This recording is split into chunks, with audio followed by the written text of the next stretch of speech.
una bodega, agua que corriendo va, que me viene a comprar, agua que corriendo va, medio lado llena, agua que corriendo va, agüita, agüita María, agua que corriendo va, agüita, agüita María, agua que corriendo va, el agua que calando, agua que corriendo va, no tengo un rato en la boca, agua que corriendo va, pero ya comprender, agua que corriendo va, ya el hombre no se burla, agua que corriendo va, agüita, agüita María, agua que corriendo va, agüita, agüita María, agua que corriendo va, agüita, agüita María, agua que corriendo va. Durante muchos siglos, las potencias extranjeras han asolado el África negra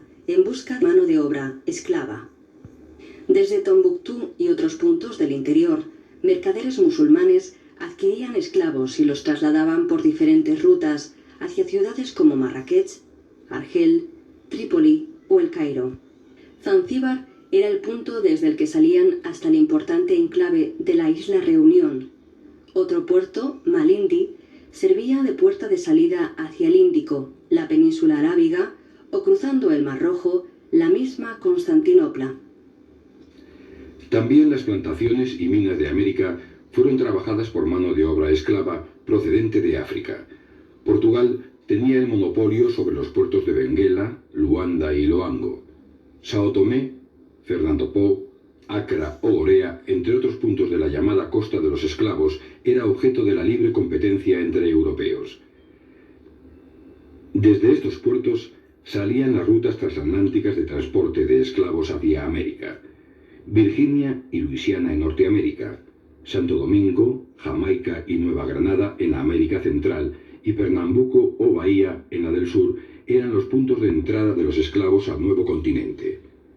Se calcula que, en total, entre 50 y 100 millones de personas fueron arrancadas y convertidas en esclavos a partir del siglo XV.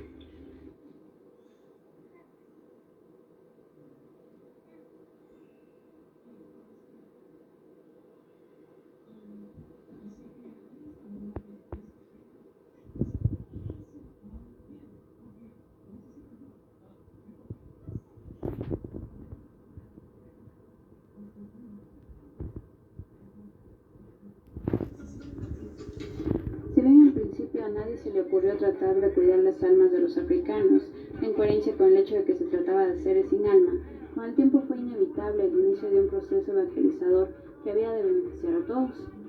A los evangelizados, puesto que se les daba la posibilidad de alcanzar la salvación ultraterrena, a los evangelizadores, dado que les proporcionaba un magnífico instrumento de control de las voluntades, que redundó en la disminución de las rebeliones y motines. El asunto tenía también un fuerte trasfondo psicológico para los explotadores de esclavos, pues su evangelización les proporcionó una coartada que justificaba esa explotación como medio para conseguir un beneficio superior, la conversión de millones de paganos al Dios cristiano y por tanto la salvación de las almas de esos paganos. En las culturas originarias de los esclavos americanos existía una miríada de dioses. La fuerza de los dioses que un reino con al propio reino y sus habitantes, de manera que las luchas entre diferentes reinos se desarrollaban no solo a nivel humano, sino sobre todo a nivel divino. De hecho, el resultado de esa lucha divina influía decisivamente en las batallas terrenas. Los africanos sentían un gran respeto por los dioses de quienes les vencían. Por eso, y a pesar de la crudeza con que fueron tratados por los europeos al ser raptados como esclavos, los africanos no dejaban de admirar la fuerza del Dios cristiano, aunque nada entendiesen de la cultura que lo adoraba. Por ello, los esclavos fueron receptivos al hecho cristiano desde mucho antes de que comenzase, en el siglo XVIII. El proceso evangelizador que antes comentaba. Otro hecho que favoreció la cristianización de los esclavos negros fue la sistemática prohibición de ritos, conjuros y prácticas religiosas africanas en las colonias. Aunque Aunque esta prohibición difícilmente podía resultar efectiva, pues la religión no estaba confinada para los africanos a una celebración periódica, sino que formaba parte de cada acto cotidiano. Es curiosa la influencia de aspectos puramente psicológicos que encontramos en multitud de ocasiones.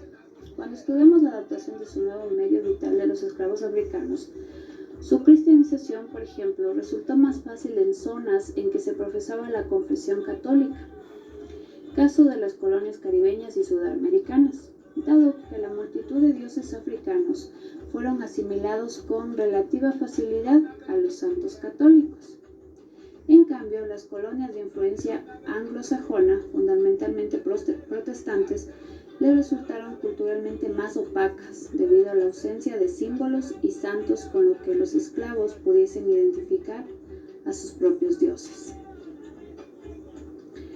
Se conoce como el Gran Despertar al primer gran impulso evangelizador que atravesó las colonias de América del Norte. Durante los años 1740 y 50, para conectar con la psicología religiosa de los africanos fue preciso que surgieran religiosos negros, fundamentalmente baptistas, que enseguida incorporaron a los ritos cristianos una poderosa fidelidad. Toda esa vigorosa expresividad en un legado netamente africano que los negros adaptaron a sus nuevos ritos religiosos, o más bien al contrario, como el movimiento misionero metodista comenzó dirigiéndose directamente a los esclavos, pero no acabó convirtiendo a los africanos en ritos cristianos, sino convirtiendo el metodismo en un rito africano. Y su significación real a menudo ha sido confundida con un superficial exhibicionismo. En realidad, todos esos trances, todas esas catarsis colectivas, ponían a los negros en contacto con lo trascendente, mientras les permitían liberar unas emociones por lo demás brutalmente constreñidas. Por supuesto, la música y la danza eran partes consustancial de todo ello, actuaban como catalizadores de todas esas emociones. La música creada por los esclavos negros, al igual que sucedía con la religión en general, contenía elementos de los dos blancos. La copiada, en su envoltorio externo, forma general, instrumentación, pero en el fondo íntimamente africana, letras, ritmos, armonías. No obstante, la danza hubo de sumarse clandestinamente a ella, pues la jerarquía religiosa tradicional no consentía su uso durante las celebraciones. Por ello surgieron esos discretos desplazamientos conjuntos de los feligreses arrastrando los pies, cogidos del brazo mientras iban incrementando poco a poco la carga emocional del rito, al son de sus himnos y canciones. También los sermones religiosos quedaron fuertemente imbuidos de toda esa fisicidad espiritual. Lejos de emular los rígidos, monótonos recitados occidentales, los ministros negros insuflaban un poderoso sentido dramático a sus discursos. Su ritmo y cadencia convertían sus intervenciones en verdaderas creaciones musicales, en cuyo seno latían tradiciones musicales africanas, como la llamada respuesta que tanta importancia tendría en la evolución musical futura de la música negra americana. Las celebraciones religiosas pronto se convirtieron en actos de marcado carácter social, dado que durante su celebración los negros disfrutaban de los únicos momentos de la relativa intimidad colectiva en su vida cotidiana. Los blancos les dejaron cierta independencia en estas ocasiones. Con el tiempo, las iglesias se convirtieron en el motor social de los negros, a través de la organización de meriendas, conciertos y barbacoas, pero también actuando ante el decisorio en asuntos de interés colectivo. Durante la esclavitud, las iglesias negras carecían de competencia a la hora de disputarse las horas libres del negro. El esclavo, después de haber trabajado en los campos, no tenía ningún lugar al que ir. Al fin de cultivar el rato social, como no fuera la casa de oración, la iglesia era, al principio, el único lugar en que los negros podían descargarse de aquellas emociones cuya manifestación la esclavitud procuraba coartar. Podemos decir, en sentido literal, que el negro acudía a la iglesia para ser libre.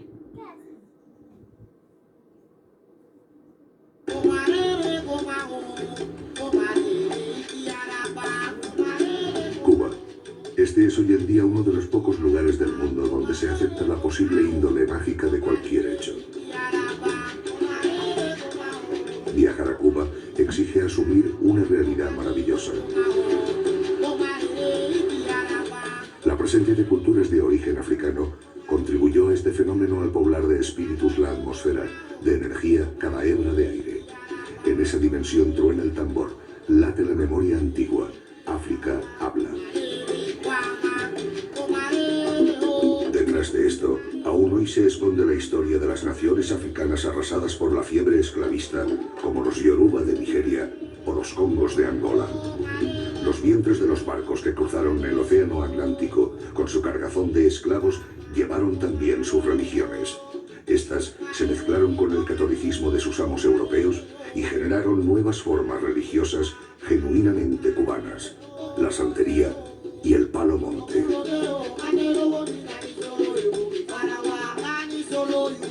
Su vitalidad en la Cuba de hoy habla de un pueblo en marcha, siglos después, el pueblo africano en Cuba.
África es un continente con un rango de diferencias étnicas, culturales y lingüísticas enorme. Una descripción general de la llamada música africana no sería posible dada la cantidad y diversidad de expresiones. La música del norte de África y partes de la región del Sahara tienen una conexión a la música del medio oeste europeo. Por otra parte, la música y la danza de la diáspora negra, música caribeña y latinoamericana, como la rumba y la salsa, así como la música de los afroamericanos, fue tomada de varias tradiciones africanas por los esclavos que fueron trasladados a distintos puntos del mundo. El tráfico de esclavos en el periodo colonial americano produjo la llegada de ritmos africanos al nuevo continente que influyeron enormemente en la música nativa. El tango, el jazz, la habanera, el blues, el candomblé y el frevo baiano son herederos de las diferentes músicas africanas. La habanera, el jazz y el blues tienen un mismo origen afroamericano. En Brasil, tanto en la región carioca como en la baiana, la influencia de la población negra es crucial en los registros y secuencias rítmicas. En el Río de la Plata, el candomblé uruguayo es heredero directo de la música africana, mientras que el tango argentino recibe sus influencias negras a través de la habanera y la milonga. El término tango procede de un vocablo de origen africano que significa reunión o conjunto de personas. Se ha considerado que la música de África negra era fundamentalmente una masa homogénea, a pesar de los muchos habitantes y del gran número de culturas diferentes y pese a los muchos contactos que África ha tenido a lo largo del tiempo con pueblos de otros continentes. La música en África tiene muchos usos. Suele marcar las etapas más importantes de la vida de una persona. Hay nanas, canciones infantiles de juego y música para los ritos de iniciación a la adolescencia, para las bodas, los nombramientos y en homenaje a los ancestros. Entre los Yoruba de Nigeria, la madre de gemelos debe interpretar un repertorio especial de canciones. En Ghana hay canciones para tejer y para celebrar la caída de la primera detención del niño. La improvisación es una característica importante de muchos estilos africanos. Más común es que se improvise haciendo variaciones sobre una melodía a medida que se interpreta. Algunas culturas africanas consideran la improvisación y la variación como prueba de maestría musical. En general, el canto negro-áfrica es relajado, a la garganta abierta y rotundo, a diferencia del estilo del canto del cercano oriente, tenso y tirante, que se encuentra al norte de África. El ritmo es el aspecto de la música africana más ampliamente estudiado, ya que en África se ha desarrollado más que otros elementos de la música como la melodía y la forma. Hasta cierto punto podemos decir que el ritmo africano está también más desarrollado que el ritmo de otras culturas. Una de las características es la enorme variedad de instrumentos musicales, lejos de ser exclusivamente una tierra de tambores, según se lo retrataron en algunas obras antiguas. Es una zona en la cual hay una gran variedad de instrumentos de música instrumental que desempeñan un papel de igual importancia que el de la voz y la música vocal. Los instrumentos de percusión como tambores, sonajas e instrumentos melódicos de percusión como el xilófono desempeñan una función trascendental. Son importantes entre los instrumentos de viento, lo que en cada tubo interpreta una sola nota, como las flautas de pan u otras flautas o trompas. Entre los instrumentos de cuerda destacan los de punteo y los de arco. La música sigue desempeñando un papel importante en las sociedades africanas. Es un medio para la transmisión de conocimientos y valores y para celebrar sucesos comunales y personales importantes. La música suele combinarse con el habla, la danza y las artes visuales para crear representaciones conjuntas. Incluso en sociedades con tradiciones menos desarrolladas de músicos profesionales, todos los individuos tienen la posibilidad de participar en un evento musical, añadiendo una voz al coro o dando palmas con el ritmo apropiado. Y ello se considera parte de las competencias normales de la cultura. Quiero contarle, mi hermano, un pedacito de la historia negra, de la historia nuestra, caballero, y dice así.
contaré la leyenda de un humilde que llegó allá por los 1500, un barco naufragó. Entre 1550 y 1560 se crea el movimiento cimarrón en la provincia de Esmeraldas tras el naufragio de varios barcos en las costas ecuatorianas.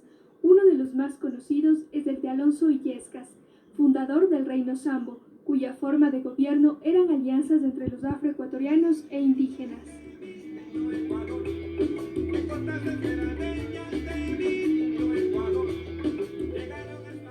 Alonso de Illescas a los 8 años pasó a Sevilla a servir a la casa de Alonso Illescas, de quien tomó el nombre en bautizo.